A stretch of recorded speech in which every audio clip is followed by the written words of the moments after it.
Bismillahirrahmanirrahim. Assalamualaikum warahmatullahi wabarakatuh. Kaifa halukum? Anak-anakku semuanya, alhamdulillah hari ini kita bertemu kembali, kita belajar bersama-sama. Semoga hari ini anak-anakku semuanya dalam kondisi yang sehat, dalam kondisi yang baik, dan tetap dalam lindungan Allah Subhanahu wa Ta'ala. Baik, anak-anakku semuanya, hari ini kita akan belajar tentang bagian-bagian tumbuhan dan fungsinya. Tema 4C, subtema 1. Sebelum kita mulai ke materi, silakan anak-anakku semuanya mempersiapkan peralatan tulisnya, buku dan alat tulis. Setelah itu, silahkan anak-anakku mencatat materi yang penting yang ada di dalam video. Baik, kita masuk ke dalam materinya.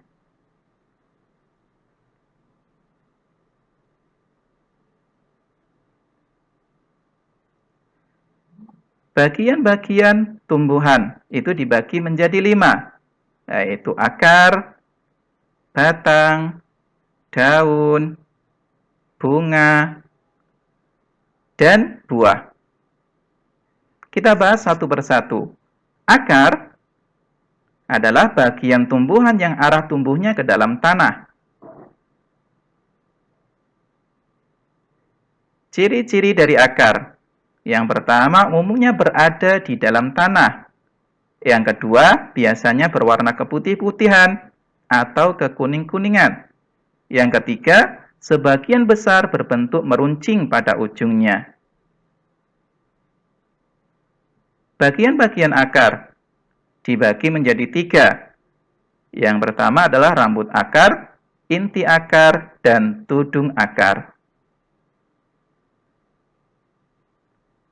Jenis-jenis akar. Ada akar serabut, yang ciri-cirinya berbentuk serabut, bagian ujung dan pangkal berukuran sama. Contohnya adalah akar rumput dan akar padi. Selanjutnya adalah akar tunggang. Ciri-cirinya memiliki akar pokok bercabang. Perbedaan akar pokok dan cabangnya terlihat jelas, yaitu akar pokoknya terlihat besar dan akar cabangnya kecil. Contohnya pada pohon mangga. Fungsi dari akar yang pertama adalah menyerap zat hara dalam tanah. Yang kedua adalah memperkokoh tumbuhan sehingga tidak mudah tumbang. Yang ketiga, sebagai alat pernafasan, terjadi pada akar pohon bakau. Selanjutnya adalah batang. Batang dibagi menjadi 3, batang basah, batang berkayu, dan batang rumput. Jenis-jenis batang. Tumbuhan dengan batang basah memiliki batang yang lunak dan berair. Contohnya adalah bayam. Tumbuhan dengan batang berkayu mempunyai kambium. Kambium adalah bagian di dalam batang yang hanya dimiliki tumbuhan batang berkayu. Kambium mengalami pertumbuhan 2 arah. Pertumbuhan kambium ke arah luar membentuk kulit. Pertumbuhan ke arah dalam membentuk kayu. Akibat pertumbuhan kambium, batang bertambah besar. Contohnya adalah pohon jati, pohon jambu, pohon rambutan, dan pohon nangka.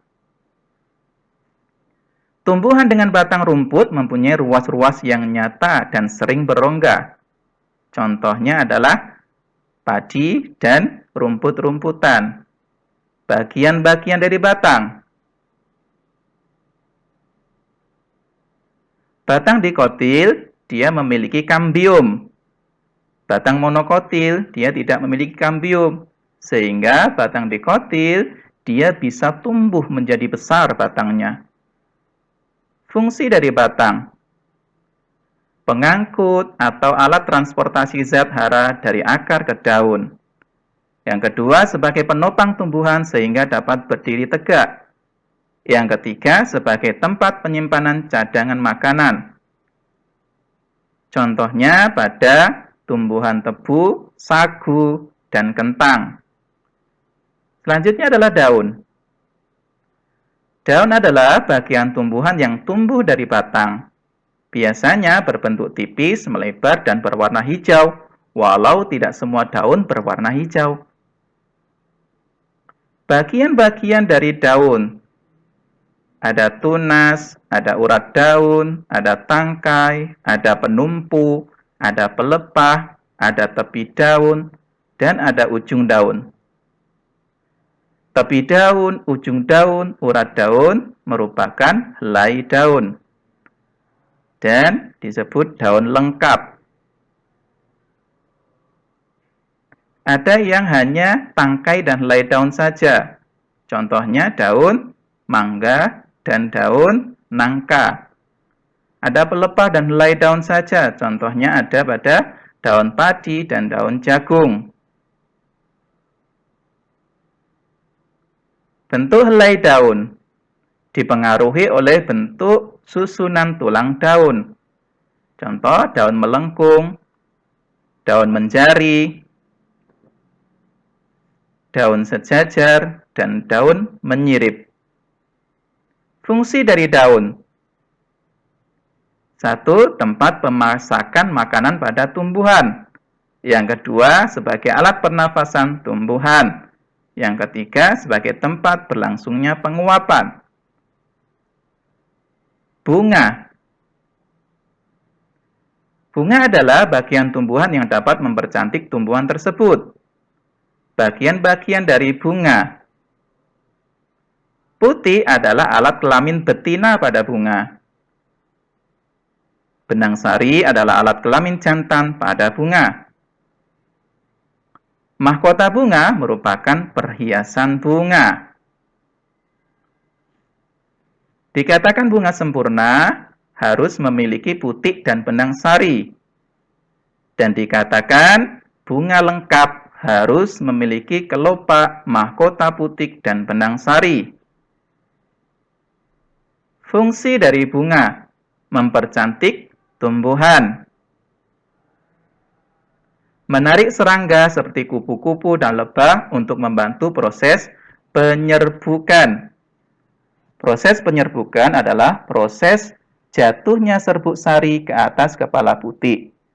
Setelah proses penyerbukan akan muncul buah. Selanjutnya adalah buah. Buah adalah bagian hasil perubahan pada bunga dalam proses perkembangbiakan. Bagian-bagian dari buah, ada tangkai, ada kulit buah, ada daging buah, ada biji.